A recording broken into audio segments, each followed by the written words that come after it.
ابنها وطول العمر ما فالحزنها. قريت واقرا دائما انه اكو مرة يومية تروح القبر وليدها تمشي عليه، مقبرة قريبة عليه، تقرأ لنا القرآن. ذاك اليوم مرة بتعزية، شلون هسه احنا مسوين قراية، قاعدة بالقراية سامعة عزاء الحسين وماشية من خاطرها على الحسين، متأخرة رايحة المغرب لقيت لها مرة قاعدة يوم قبر وليدها وتمشي.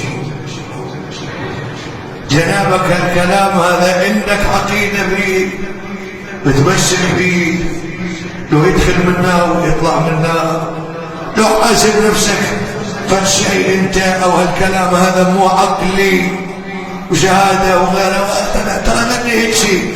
لا تشوف نفسك، شوف انت ذاك الانسان البسيط اللي اذا اوجع راسه يتيا طريقه ما يدري وين يروح، تمسك والله ما لك غير هالسبيل، من تتمسك وتتمسك بعقيده وما لك علاقه بالدنيا والحضاره وكذا، ترى هاي كلها تنسحب وتروح، هاي باقيه تمسك بها. على كل حال انا احكيها لا حذر من احد، ولا ادري اكو هناك هوايه ناس تشكك وتقلد وغيره، وذولا الله سالم منهم التوفيق، ندعو لهم بالهدايه ان الله يهديهم. اما احنا نسال من الله ان يجعلنا من خدام الحسين عليه السلام.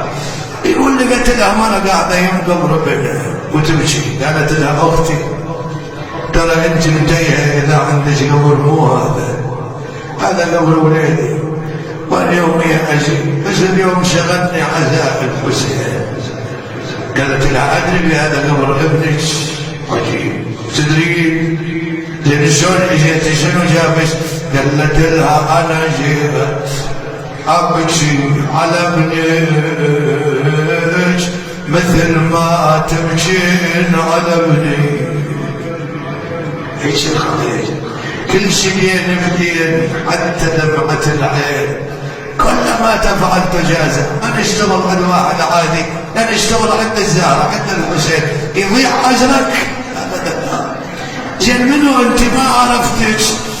صاحت الوالدة انا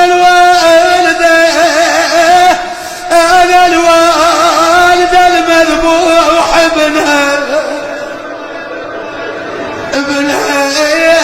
وطول العمر ما فالحزنها. الزهرة الله ان شاء الله انت حاضرة يا زهراء.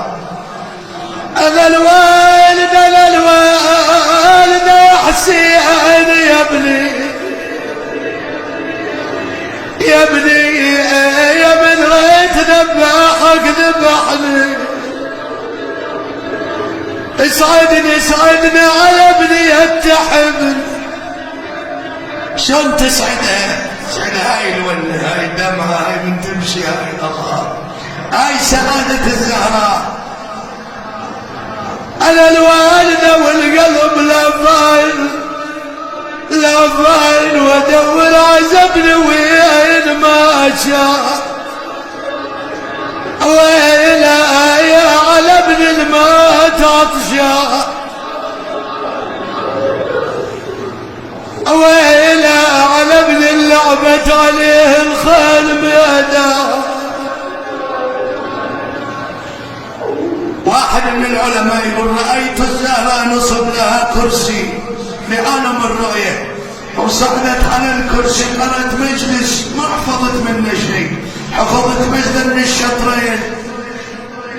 يقول صعدت الزهراء تدري ايش نعت؟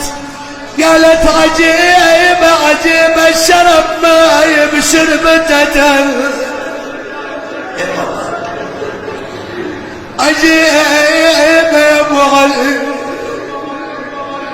عجيب الشرب ما بشربته، لو ضايد ما